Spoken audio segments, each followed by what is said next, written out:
Salam alaikum, bonjour à tous. J'espère que vous allez bien. D'abord, dans cette séance, ou bien dans cette présentation, je vais commencer par une question qui nécessite une réponse, qui est, pouvez-vous nous expliquer la symétrie et comment l'utiliser? Je dirais, des considérations de symétrie peuvent, dans certains cas particuliers, faciliter énormément le calcul de champs et de potentiels résultants. Tout d'abord, nous allons nous intéresser à l'expression générale d'un champ électrostatique. Cette expression dépend des systèmes de coordonnées choisis et ce dernier dépend de la forme de la distribution. Donc, ça, dans les exemples, il faudra apprendre à discerner quel système de coordonnées utiliser dans quel type de distribution. Par exemple, en coordonnées cartésiennes, on a un champ de type E qui dépend de x, y et z, qui est égal à une composante suivant I, qui dépend lui-même des trois types de coordonnées x, y, z, et une composante suivant y, ou bien suivant g, et une composante suivant k.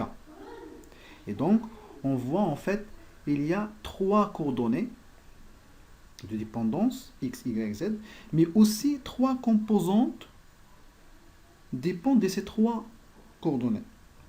De la même manière, si on travaille avec un système de coordonnées cylindriques, on a E qui dépend de ρ, phi et z, égale à bien les trois composantes qui dépendent chacune des trois types de coordonnées.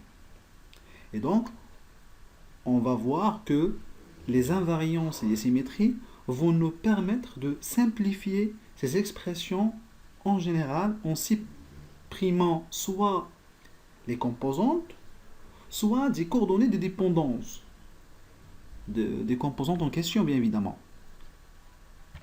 On va s'intéresser d'abord aux invariances. Alors, pour considérer ceci, on place un point M qui regarde la distribution, puis on le déplace par translation le long de la distribution ou bien par rotation autour d'elle. Si le point M voit la même distribution, on dit qu'il y a invariance. Et bien évidemment, le champ électrique au point M ne dépendra pas de la coordonnée qui produit l'invariance. Tout simplement, les invariances vont nous permettre d'éliminer des coordonnées dont dépend le champ électrique en un point M. Pour comprendre ça, on va voir un exemple. C'est un exemple d'un fil infini dans lequel il est infini le long de l'axe Z. Et on voit clairement que si on place, on va placer un point M dans lequel on veut calculer le champ dans cette position, et on voit que la distribution, si on choisit un système de coordonnées cartésien, le champ E va dépendre de x, y et z, bien évidemment, si on choisit un système de coordonnées cartésien.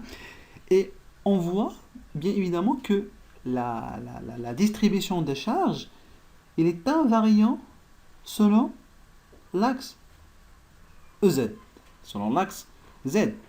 Alors, s'il est invariant selon l'axe Z, on dit que le champ il est indépendant de variable Z. Et si on considère un autre exemple, par exemple un exemple d'anneau, et on voit clairement que la distribution, c'est bien évidemment c'est une distribution qui est linéique, qui forme un anneau, et on voit clairement, si on considère ici bien évidemment les coordonnées cylindriques, on voit que la distribution des charges est invariant par rotation selon phi. Quel que soit le type d'orientation qu'on effectue, on voit clairement que la distribution est invariante par rotation. C'est-à-dire que la charge qui est ici, c'est la même que la charge qui est ici, c'est la même que la charge qui est ici. On fait la rotation tout au long de l'axe phi, on trouve la même chose. Et on dit, dans ce cas, on dit que le champ E, il est indépendant de variable phi. Et donc, en général, les invariances, tout simplement, il faut noter ça, les invariances, tout simplement, nous permettent d'éliminer des coordonnées dont il dépend le champ électrique. C'est bon. Maintenant, on passe au problème ou bien les propriétés des symétries.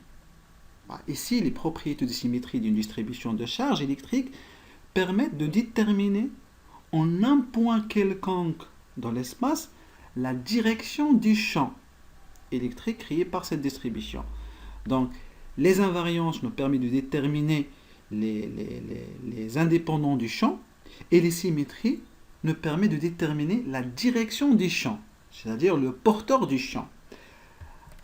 Donc, en général, les symétries vont nous permettre d'éliminer des composantes du champ électrique. Ici, les symétries vont nous permettre tout simplement d'éliminer des composantes du champ électrique en un point M. Et en général, si on pose le cas général, si la distribution cette fois-ci admet, on va considérer que notre distribution elle est quelconque de cette forme et dans un espace de système de coordonnées x, y, z.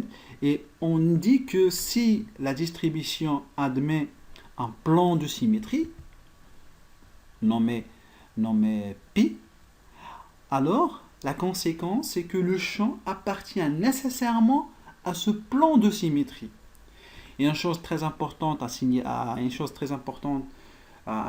c'est que le plan de symétrie doit contenir le point M dans lequel on veut calculer le champ. C'est nécessaire.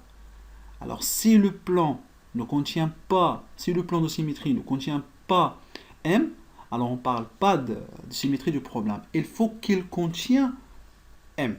C'est une chose très importante. On parle de la symétrie si le plan contient le point M. Par exemple, on considère l'exemple d'un fil infini, que vous voyez là-dedans. Et maintenant, si on adopte un système de coordonnées qui est cylindrique, le champ dépend de ρ et phi et z. J'ai fait des croix ici, tout simplement, j'ai fait l'étude d'invariance premièrement. C'est-à-dire, j'ai la distribution qui est invariant par translation le long de l'axe OZ.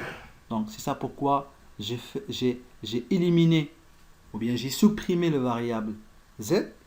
Et aussi, j'ai une invariance par translation, c'est-à-dire, quoi que ce soit, je déplace M selon phi, je vois la même distribution sur cet axe.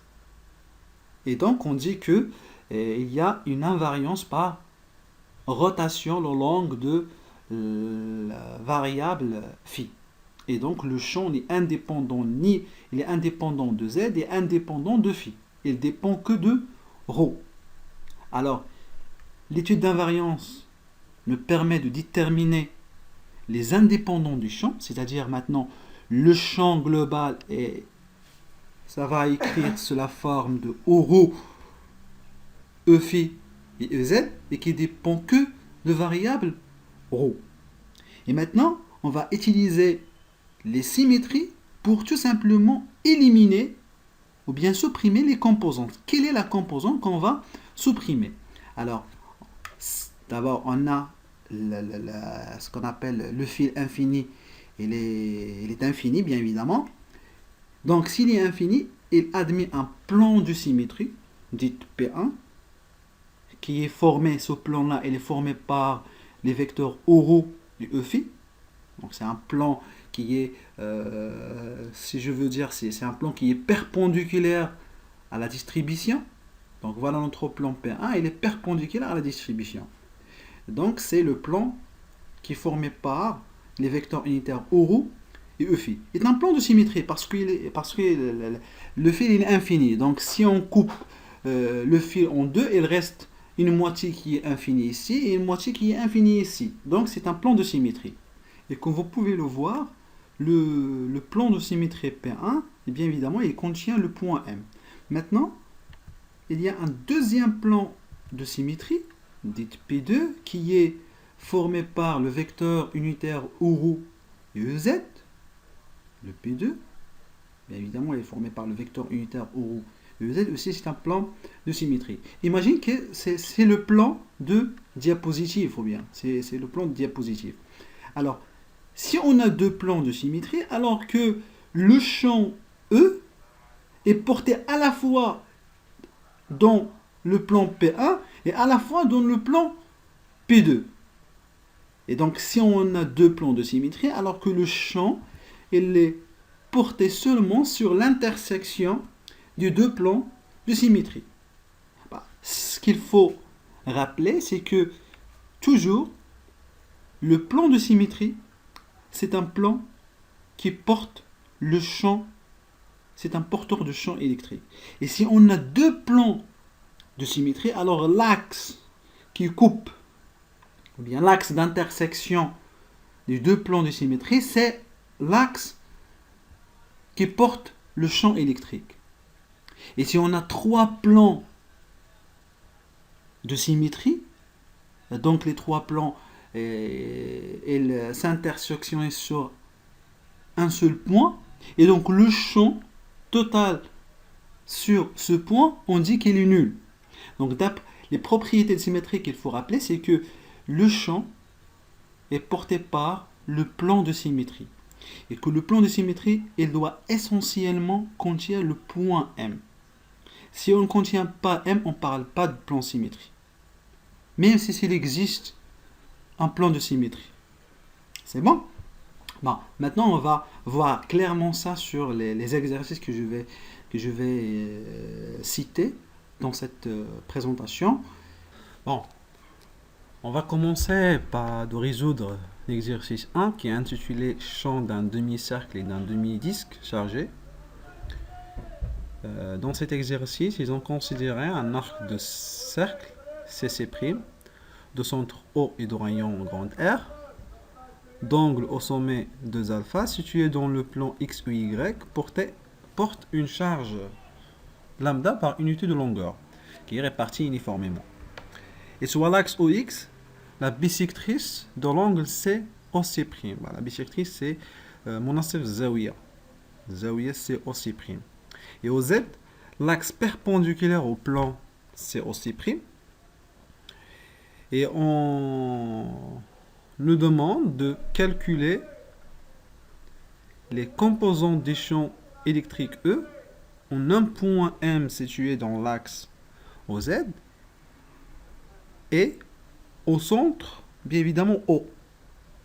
Et on déduire les composantes des champs E en M en fonction des paramètres alpha et le modèle O0 des champs en O. Et du rapport de U est égal à Z sur R. Et on déduire, d'après les résultats précédents, le module du champ E et le potentiel électrique au point M du côté Z dans le cas d'un demi-cercle. C'est bon. Après, on va déduire les composantes des champs créés par un demi-disque de centre O du rayon R chargé uniformément par une densité surface X sigma en un point M situé sur l'axe des Z, et aussi le potentiel en M créé par cette répartition de charges. Et on donne une intégrale qu'on va utiliser dans l'exercice. On va commencer par la première question. Donc, comme vous pouvez le voir, l'arc C', bon, je vais allumer le pointeur. Donc, l'axe C', c'est ça, avec un angle d'ouverture 2 alpha, tel que la bisectrice de l'angle C'OC, c'est l'axe OZ, et OX. Et OZ, c'est l'axe qui est perpendiculaire au plan XOY. Et bien évidemment, l'arc est situé dans le plan OXY. Cet arc est de rayon, bien évidemment, R et de centre O. On va déterminer, bien évidemment, le champ E créé en un point M situé sur l'axe OZ. On a posé un point M quelconque dans l'axe. Comme d'habitude, premièrement, je vais discuter est-ce qu'il existe les invariants du champ ou bien de la distribution, les invariances. et les symétries. Ici, ça dépend du système de coordonnées choisi. Ça dépend du système de coordonnées adopté. Comme vous pouvez le voir, on a dit dans les sciences de TD que le système de coordonnées, et bien évidemment, il dépend de la forme géométrique de la distribution. Et on a dit si la distribution est formée par des segments, des droites, bah, automatiquement on pense au système de coordonnées cartésien. Si on a dans la distribution un espèce de courbure, bah, il faut penser au système de coordonnées cylindrique. Et c'est le cas. Donc on a une courbure ici. Donc le système convenable qu'on peut utiliser, bah, c'est le système cylindrique, bien évidemment. Parce qu'on a une seule courbure. Si on a deux courbures, bah, il faut penser sphérique. On a une seule courbure, bah, c'est le système de coordonnées cylindrique qu'on va utiliser, qu'on va bien adopter. Alors, par contre, ici, si on fait le système cylindrique, vraiment, on ne peut pas distinguer les invariances. Est-ce que la distribution est invariante selon R? Rappelez bien, les systèmes de coordonnées cylindriques sont R et l'angle polaire phi et Z. Et pour faire l'étude sur les invariances de la distribution, il faut le faire sur les axes du coordonné. Bah, on a le R, qui est le radial. Bah, est-ce que la distribution est invariante selon R? Bah non, parce que la distribution ici, en un point M, on n'a rien. Et à une distance près de R est égale à R, on a une distribution de charge. Hors de R, on n'a rien. Donc la distribution, elle varie selon R. Tu vois, il varie. Donc il n'y a pas une invariance. Selon aussi θ, ça dépend. Si on est dans l'intervalle de moins alpha à alpha, oui, la distribution est invariante. Mais hors de moins alpha à alpha, la distribution, il n'existe aucun espoir de distribution. Donc on ne peut pas dire que la distribution est invariante par rotation selon l'angle θ. On ne peut pas dire. Et de même pour l'axe Z. Donc on ne peut pas vraiment conclure ou bien négliger l'un des indépendantes ou bien l'un des coordonnées d'indépendance du champ. On ne peut pas. Donc on va oublier les invariances. Si on arrive à étude de la symétrie, étude de la symétrie, si on pense aux coordonnées cylindriques, il n'y a aucun plan ou bien un axe de symétrie de cette distribution en coordonnées cylindriques, parce que le plan euro, c'est un plan qui est radial, donc ça donne pas, et déjà il est mobile, donc c'est pas un plan de symétrie. L'axe OZ, c'est pas vraiment un axe de révolution, parce que les quantités qui sont là, elles ne sont pas là, et donc le problème vraiment n'est pas symétrique. Mais une chose très importante à signaler, c'est que si on travaille avec les coordonnées cartésiennes, on voit clairement que le plan OXZ, c'est un plan de symétrie. Il coupe la distribution en deux. C'est exactement ce qui est là. Il y a une distribution de la côté, après il y a l'autre côté, et de même, l'autre plan. C'est exactement ce qui est là.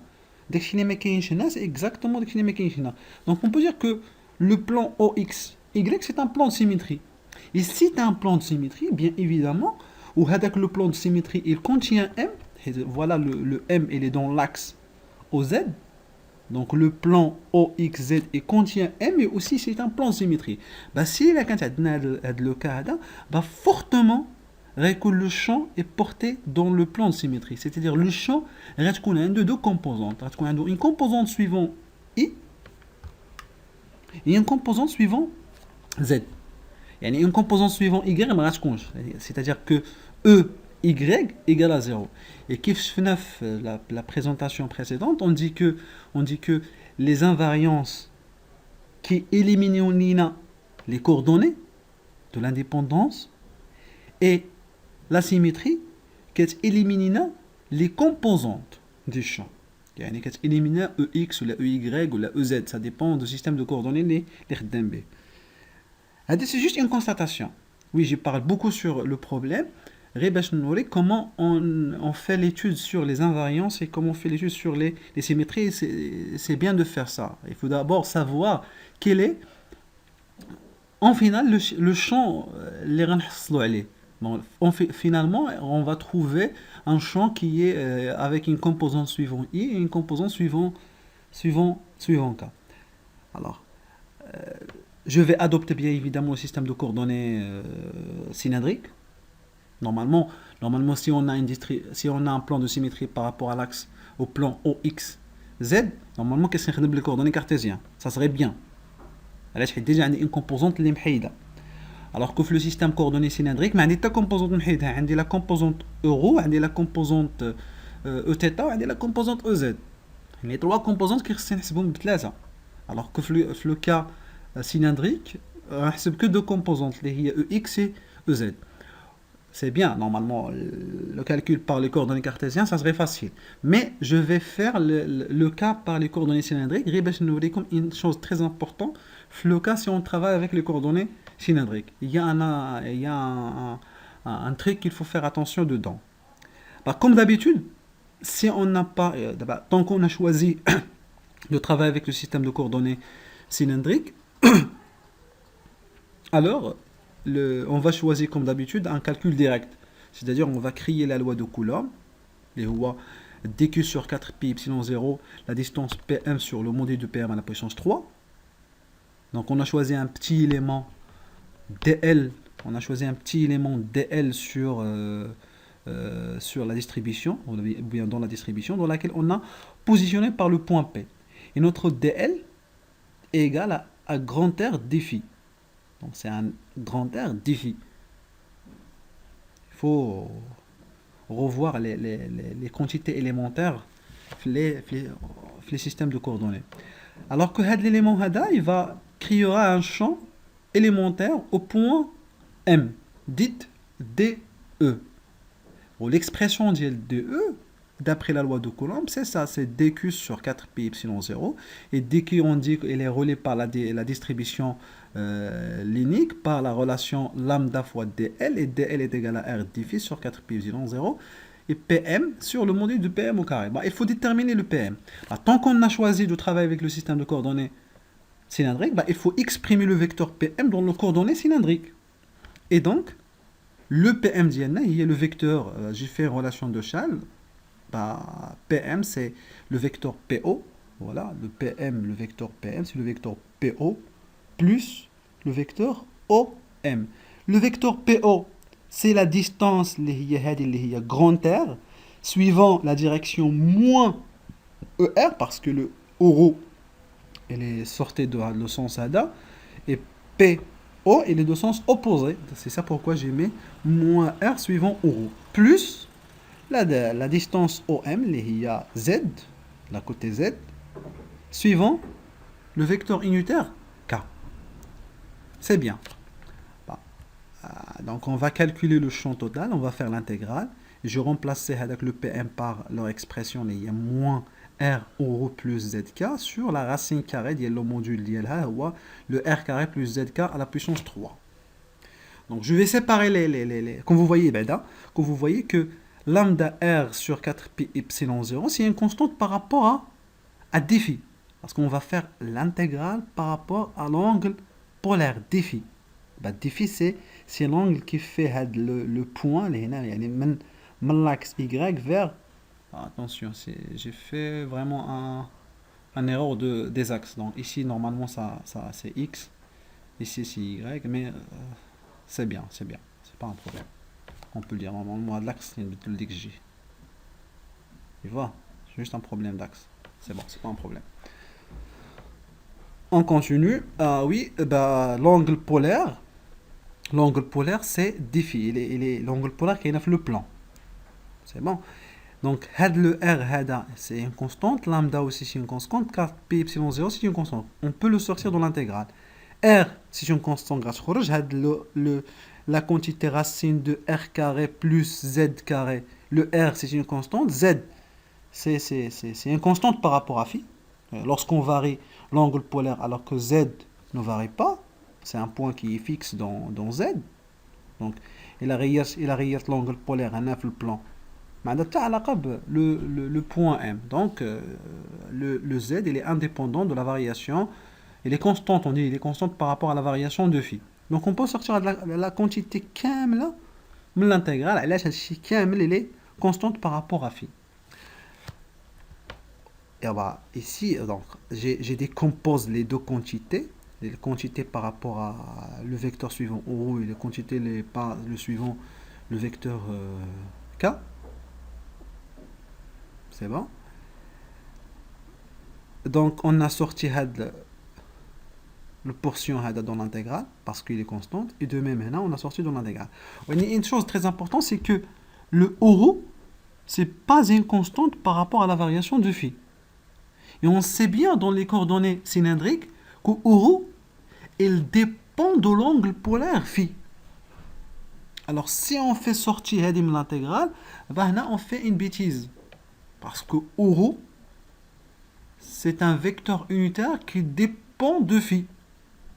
Il faut l'exprimer euro en fonction du phi pour qu'on puisse l'intégrer. Sinon, si on sort l'intégrale, on fait n'importe quoi. Tu vois? Donc, c'est ça pourquoi j'ai choisi les coordonnées cylindriques pour faire apparaître attention, pour dire attention, parfois, ne sortez pas les vecteurs unitaires dans l'intégrale. كنخرجوهم إلا كانوا constantes بحال هذا لو كا هذا.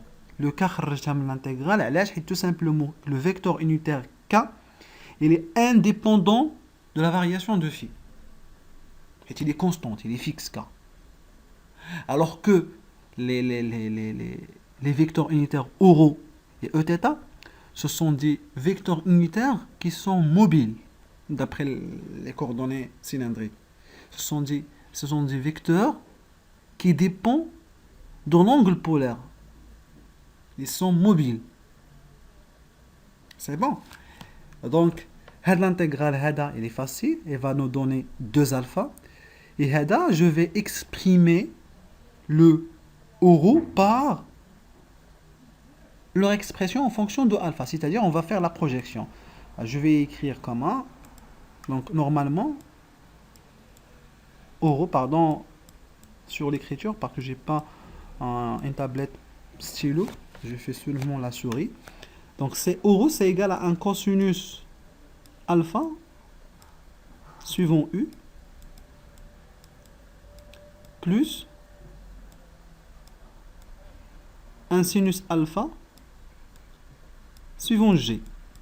Ça, c'est l'expression de euro en fonction de alpha. Et si on fait l'intégrale de moins alpha à alpha, donc on va faire le tout de l'intégrale de ça et l'intégrale de ça. De moins alpha et à alpha.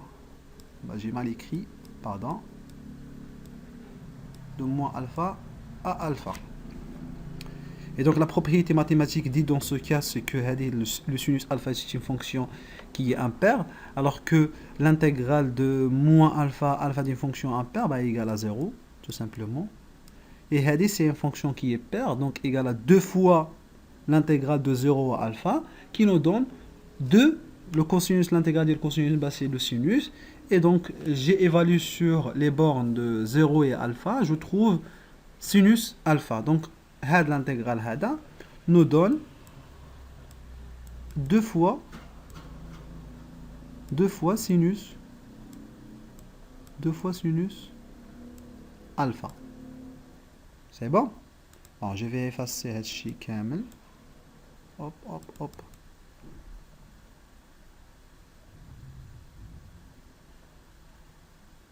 Je vais effacer tout ça. C'est bien. Et voilà l'expression. Donc on a ça égale à 2 fois sinus alpha suivant i. Parce que la composante suivante g est nulle.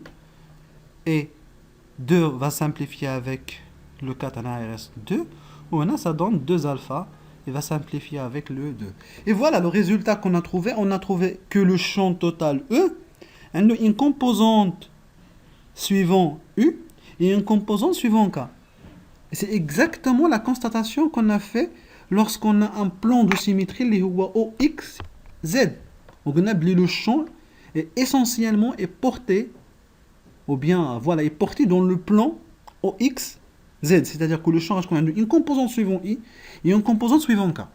Même si on a travaillé avec les coordonnées cylindriques, il faut les composantes dans la base cartésienne. C'est bon. Mais il faut faire attention toujours au vecteur dans lequel on fait l'intégrale. On passe aux deuxième question qui dit on va maintenant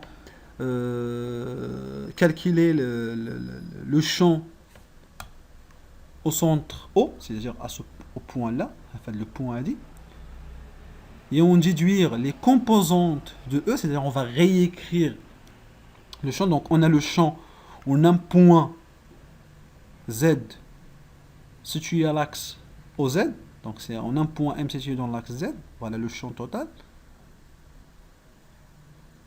Alors, on va calculer le champ au point O de côté Z égale à 0. C'est-à-dire en O, le Z égale à 0. Donc c'est juste, je vais évaluer le champ total calculé précédemment en Z égale à 0. Et c'est exactement le champ calculé en O.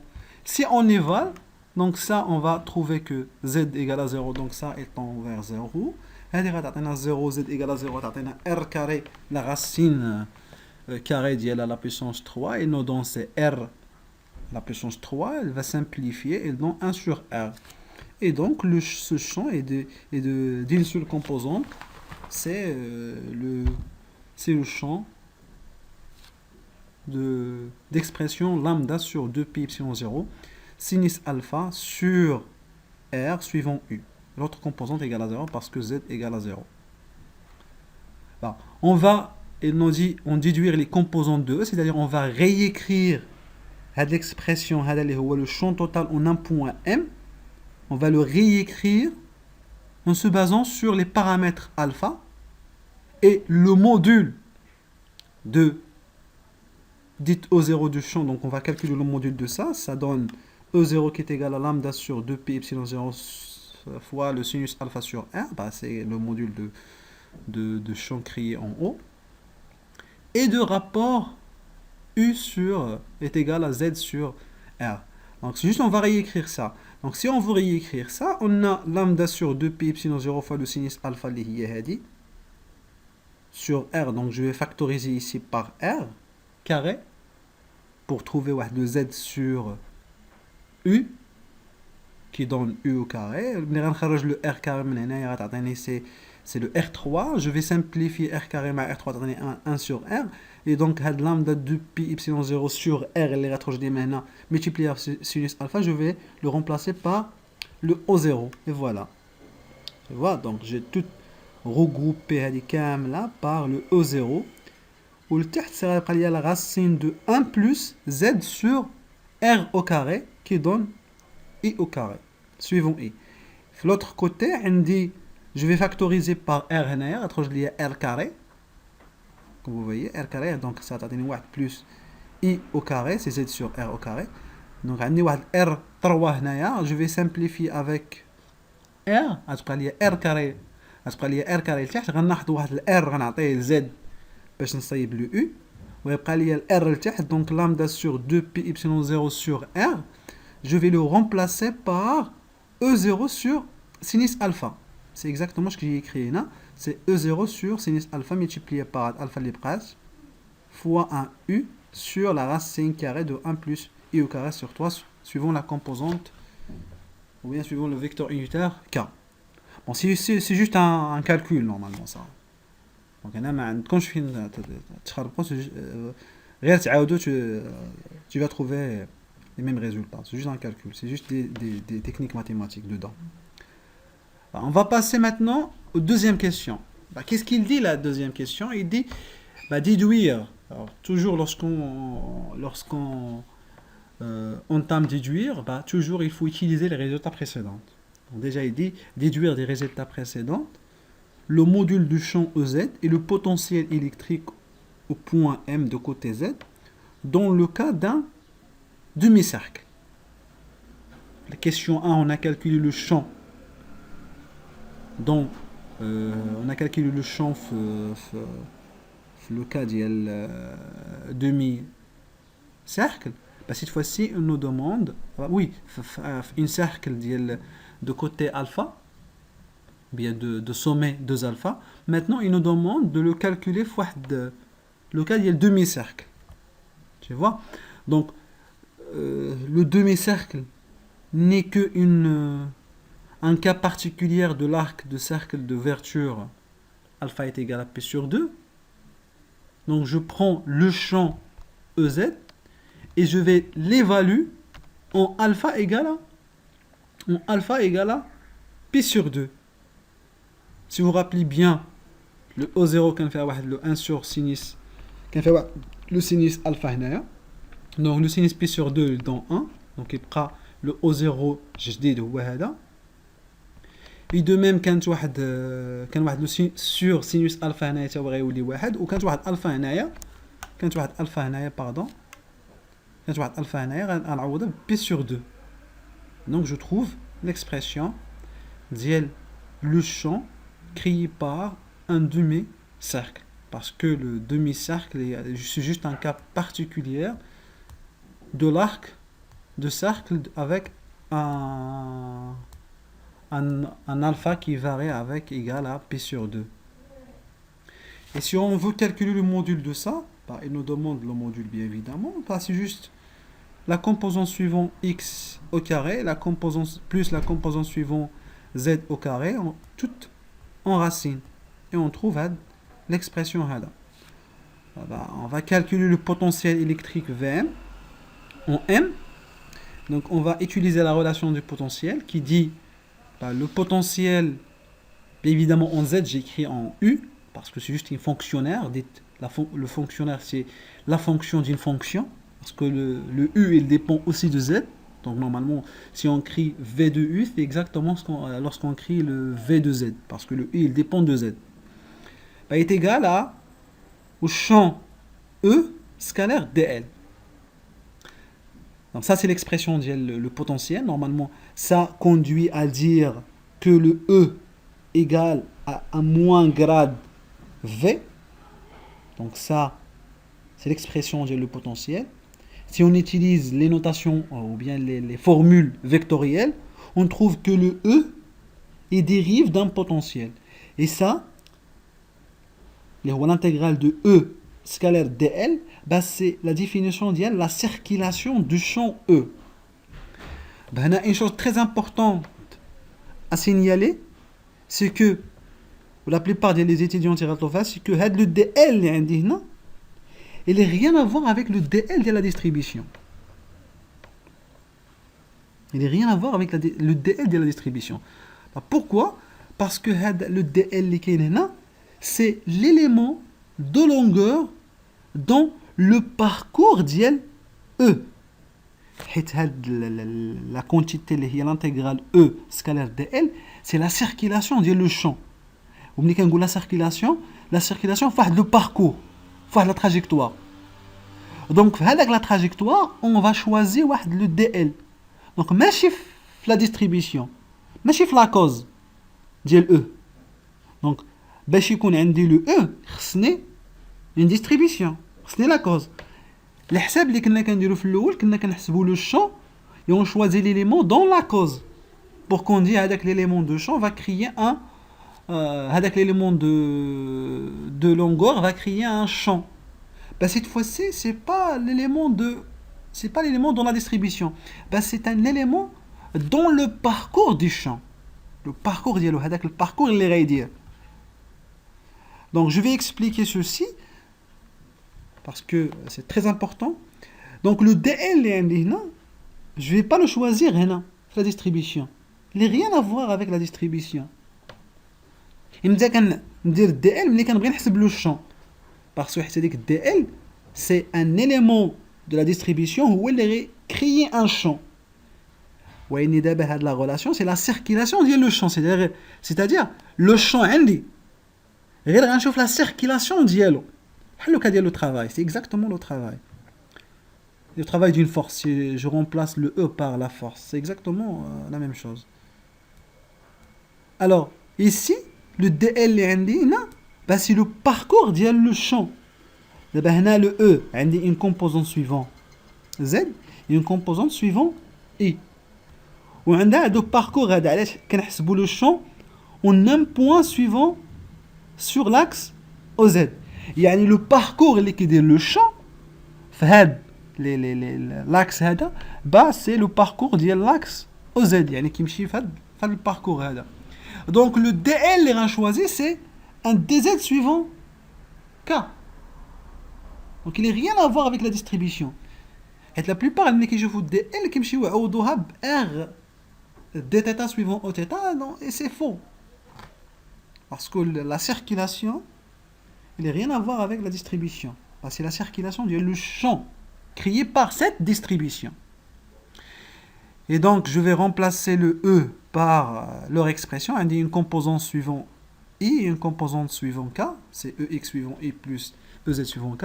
Et DL je vais remplacer par le cas des systèmes de coordonnées cartésiens. dx, dy, dz. تقول لي خدام في لو كوردوني سيلندريك ودابا كتخدم في لو كوردوني كارتيزيان با جي دي وي كنت خدام في لو كوردوني سيلندريك ملي كنت كنهضر على لا ديستريبيسيون با سيت فوسي il y a aucun espoir de la distribution. Je discute le champ et le champ résultant عندي exprimé dans la base cartésienne.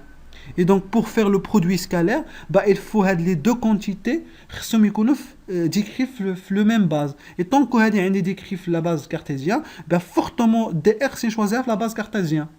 Et déjà le parcours suivi par le champ est suivi dans la base cartésienne, il est dans l'axe OX. Et tant que le champ parcourait le chemin OZ, donc les quantités dx et dy sont nulles. Je prends la quantité dz et c'est normal. Je vais choisir un élément sur le parcours.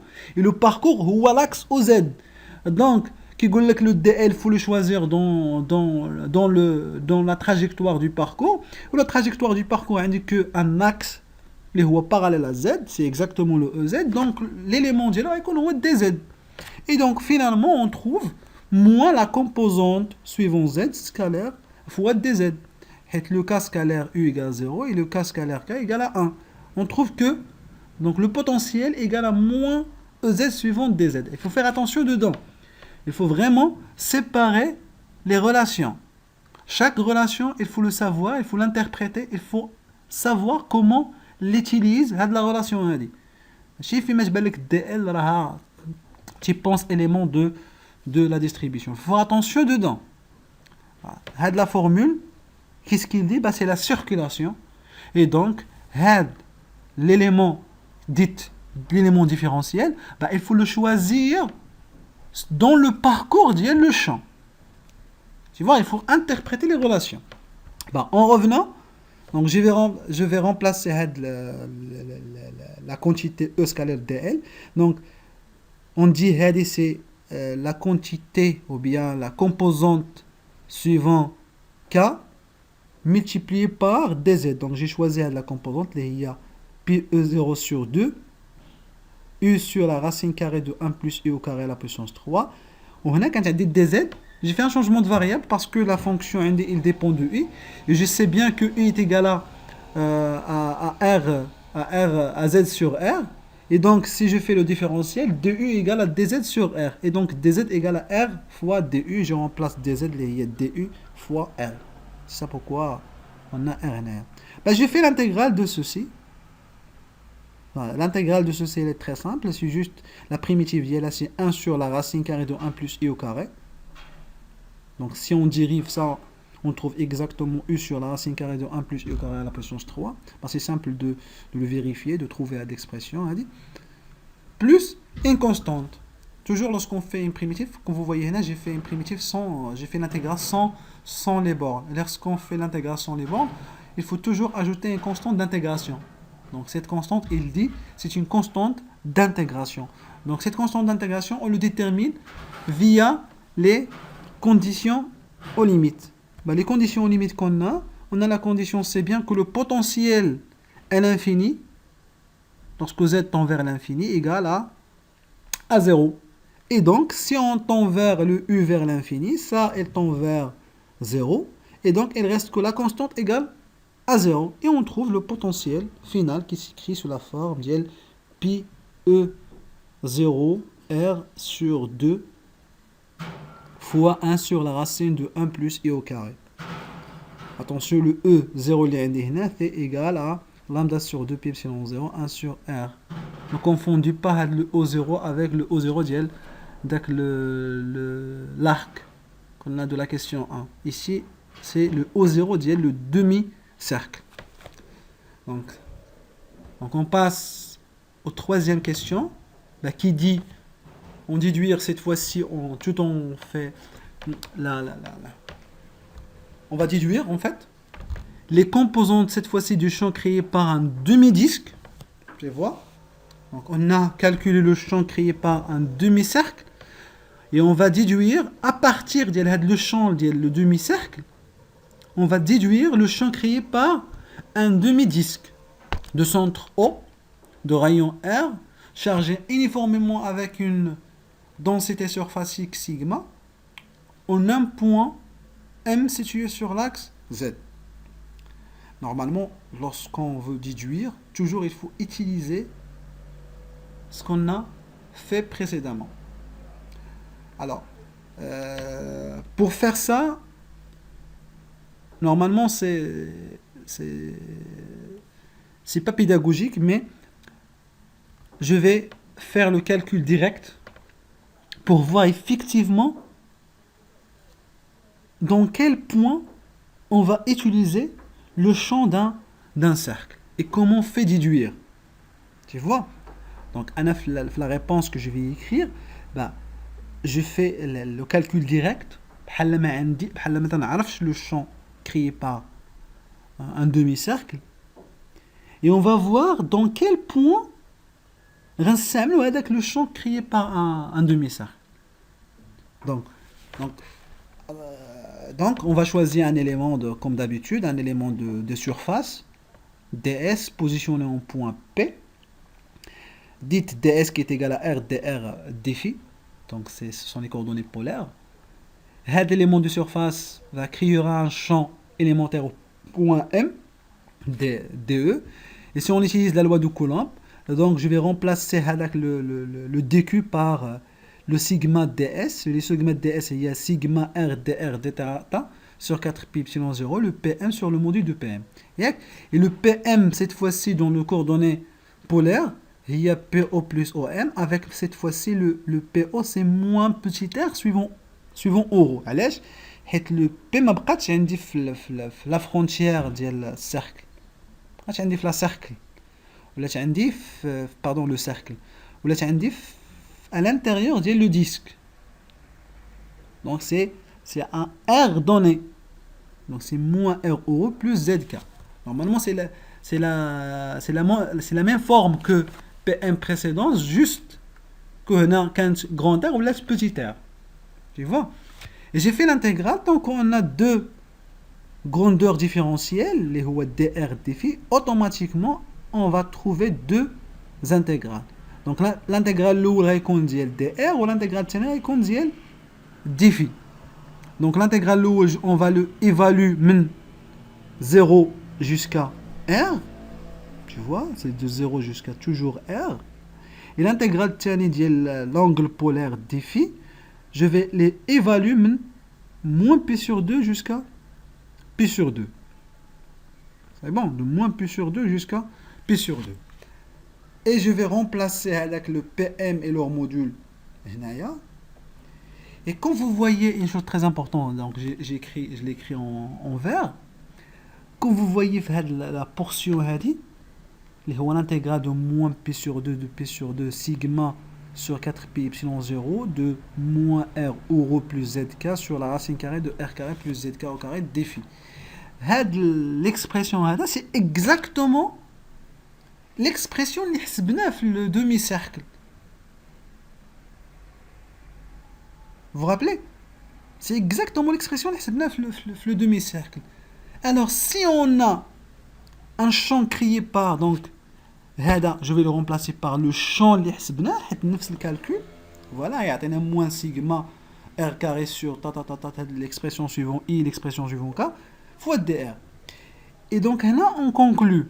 Qu'est-ce qu'on conclut? On conclut pour déduire l'expression de le champ créé par un demi-cercle, il suffit juste de prendre avec le champ créé par un demi-cercle et de l'intégrer par rapport à dr, et on va trouver le champ créé par un demi-disque.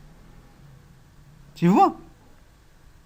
Juste, donc le champ créé par un demi-cercle, on va l'évaluer en un point R, donc avec le grand R, et le petit R cette fois-ci, ou là, on va sigma. Tu vois, juste avec le champ créé par le demi-cercle, on va évaluer le R, le grand R, on va évaluer par le petit R, vous voyez, et le lambda, je vais le remplacer par sigma, et je fais l'intégrale sur dr, et je trouve exactement le champ créé par un disque. Et c'est ça comment on fait lorsqu'on veut déduire, en utilisant les résultats précédents. Normalement, ما كانش كاع خاصني نستعمل هادشي كامل, mais juste استعملته غير باش نبين لكم comment normalement on va déduire. Bah, si on fait l'intégrale de 0 à r fois dr, bah, c'est n'est que la conséquence de la loi de Coulomb. Tu vois? Bah, si on fait l'intégrale, donc c'est une constante, on va le sortir. Le petit r, donc on va l'intégrer par r. Donc l'intégrale de r carré sur la racine carrée de r carré plus z carré à la puissance 3. Et de même, on a dit le deuxième intégrale de r sur la racine carrée de r carré plus z carré à la puissance 3. Donc, il y a deux intégrales à calculer. Bon, je vais les calculer séparément. La première intégrale, le r carré sur la racine carrée de r carré plus z carré à la puissance 3 dr. À l'intégrale, je vais le calculer en utilisant les propriétés de l'intégration par partie, tout en posant le v' est égal à r sur la racine carrée de r carré plus z carré à la puissance 3. Et le r imposé, il y a r. Donc là, je sépare le r carré en deux. R fois le R sur. Donc, le tarf l'oula n'est R'. Hadi, si on pose hadi R', donc, le primitif d'ILH, ça donne moins 1 sur la racine carrée de R carré plus Z carré. Et j'utilise la propriété de l'intégration par partie qui donne, bah, c'est le U fois U. Tu vois, c'est le U fois V. Pardon. Le U fois V. On a posé que U, il y a R. Et le V il y a, donc ça fait moins R sur la racine carrée de R carré plus Z carré. Je vais évaluer mon 0P. Normalement, il y a un moins l'intégrale de quoi? De I', V. I', il y a 1 multiplié par ça. Donc, on dit un moins, avec le moins, ou les plus. Et va donner dr sur la racine carrée de R au carré plus Z au carré. Et donc, on va évaluer ça sur le portion 0R. Il nous donne moins grand R sur la racine carrée de grand R au carré plus Z au carré. Plus. Ou l'intégrale là, c'est exactement l'intégrale l'énoncé. Donc, il nous dit que si on a l'intégrale, bah, il faut utiliser la propriété de ln. Donc, je vais évaluer entre 0 et R. Et donc, c'est ln de R plus la racine carrée de R au carré plus Z au carré, moins ln de Z. C'est lorsqu'on pose 0, on a 0, 0, donc il y a la ln de Z. Donc, moins ln de Z. C'est une propriété mathématique. On va le remplacer. Donc, c'est un ln de R plus racine de R carré plus Z carré sur Z. C'est ce qui concerne le premier intégral. Pour le deuxième intégral, Normalement, c'est simple. On a déjà utilisé la question 1. Donc, c'est un moins 1 sur la racine carrée de r au carré plus z au carré évalue entre 0 et r. Et on trouve c'est 1 sur z moins 1 sur la racine carrée de r au carré plus z au carré. Donc, on injecte ces formules dans l'expression du champ. Donc ça, on va le remplacer par leur expression.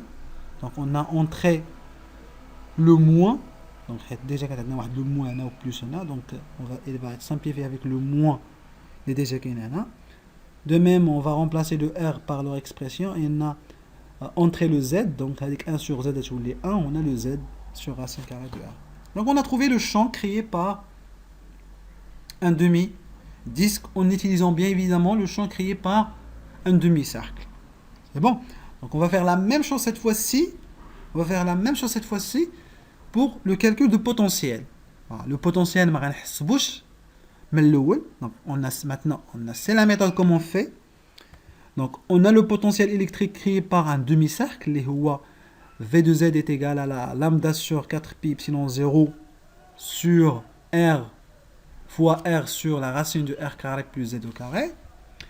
Et le potentiel électrique créé par la tranche dite demi-circulaire de rayon R et de longueur dr et de charge par unité de longueur lambda qui est égal à sigma sur dr. C'est simple de montrer ça.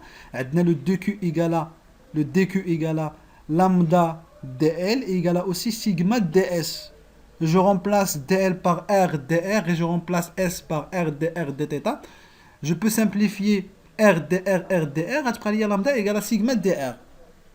Donc si on a les grandeurs ADA, on peut évaluer le potentiel en petit r, tu vois, c'est le créé par une tranche demi-circulaire de rayon r. Je vais évaluer le r par le petit r et je vais remplacer le sigma lambda par sigma dr. C'est exactement ce qu'on fait, donc sigma dr. Je trouve le champ cette fois-ci créé par un disque, un demi-disque. C'est ça comment on fait déduire le potentiel ou bien le champ. Et si on fait calculer ce qu'on appelle l'intégrale, on trouve l'expression suivante. C'est sigma sur 4pi epsilon 0. Ça et nos dents, c'est très... normalement, cette intégrale est tellement simple. C'est le primitif de r sur la racine carrée de r carré plus z carré. C'est juste la racine carrée de r au carré plus z au carré. Et on va les évaluer sur les bornes de 0 à r. On trouve la racine carrée de r au carré plus z au carré moins z. Voilà, je pense que l'exercice est fini. Et donc, si vous avez vraiment des questions, vous pouvez le poser, soit dans le Google Classroom. J'aimerais bien utiliser Google Classroom parce que c'est vraiment professionnel. Et si vous avez posé des questions, tout le groupe voir les questions que vous avez posées. J'ai essayé de répondre. Si vous avez une question vraiment, si vous avez posé une question qui n'a pas de réponse directe, je peux faire toute une présentation vidéo pour expliquer de quoi il s'agit votre question. Donc on se retrouve prochainement par un deuxième exercice que je vais poser dans le groupe. Et à très bientôt. Je vous remercie pour votre attention.